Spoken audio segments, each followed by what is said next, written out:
Today, I'd like to talk about lumbar discectomy.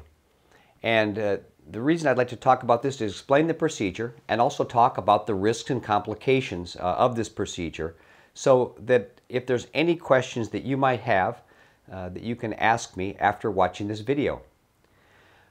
First of all, let's just talk a little bit about the procedure. If it's a lumbar discectomy we're talking about, we have the lumbar spine like this. Actually, on the operating room, you're actually laying face down, and you can see that we've got the vertebrae and the little cushions between, the discs or cushions are between the vertebrae. And we'll assume that one of them is bad, it's got a bulge or is painful, and pushing up against the nerves or the spinal cord itself.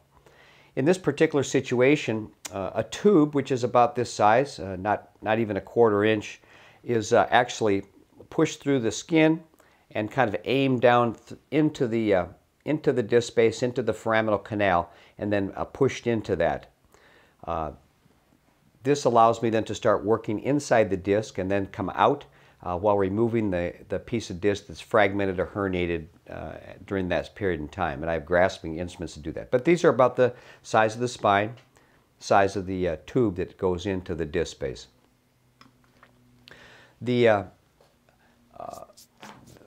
You say, well, geez, what can actually go wrong during this type of procedure?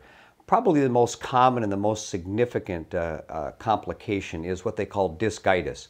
And discitis is actually, although it's called an inflammation of the disc that's been operated on, probably it's a very low-grade infection. And why does this occur?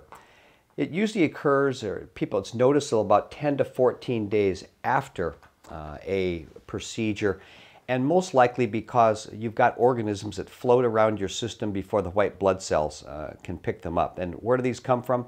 Well, you can even from brushing your teeth, from scratching your skin. There's numerous ways. Just the organisms that are inside of our GI tract can be seated, or GU tract can also be temporarily seated in the bloodstream, and they can float around before they're picked up by the white blood cells. So in these situations, if one of these happens to find a freshly kind of operated site where there might be a little hematoma, this might be like a resort area for these germs. And if they set up shop, and usually they're fairly low grade virulence, but if they set up shop and they start an infective process, you get increased pain afterward, about 2 weeks afterward, and needs to be treated with IV antibiotics, which can last certainly 6 to 8 weeks afterward. So this is and it happens really, about maybe 2% of the time. Doesn't happen that often, but if it does happen to you, it's 100%, and it's a problem. So it has to be treated. That's the main complication.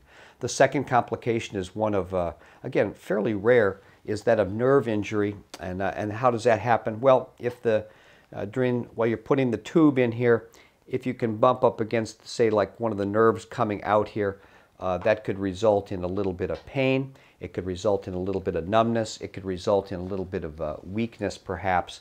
But again, fairly rare. And one of the reasons it is rare is because I try to do these using conscious sedation. So people are awake, not awake, but they are awake enough to tell me if they're experiencing pain. If I'm getting too close to the nerve, and they say, oh, geez, that hurts my leg, then I can reposition things a little bit to try to help this out. So nerve injury. Possibly, I call it dural leaks. Again, pretty rare, very rare. But inside here, I mean, you're using some instruments very close to the spinal cord. The covering of the spinal cord is called the dura. And in this particular situation, if there's any, if there's say some disc or something that's close by, and you pull away at the disc, it might be attached to the dura, causes a little leak, then this could be a complication as well. I'd say the most, probably the most common, I'd say, problem, it's not a complication, but is that, the operation doesn't give you 100% relief of your pain. And although it's not really a complication, it's a statistic, I would say that's the major thing. And these things really work pretty well between 80 and maybe 85, maybe 90% of the time for certain problems. Certainly for leg pain, probably if you strictly for back pain, it probably works about 65, maybe approaching 70% of the time. So that means 25 or 30% of the time that perhaps it would not relieve your back pain, maybe would relieve your leg pain. So it's not really a complication, but it's just a statistic, but one that's worth knowing. I think that, as I do these procedures, I think safety is of the utmost importance. That's why conscious sedation is very important. And but that really covers it. Usually people just go from recovery and go on home afterward.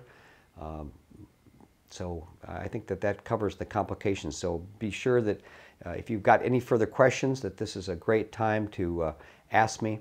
I'm happy to answer any questions you might have. So thanks a lot for listening, and any other questions, be sure to ask me.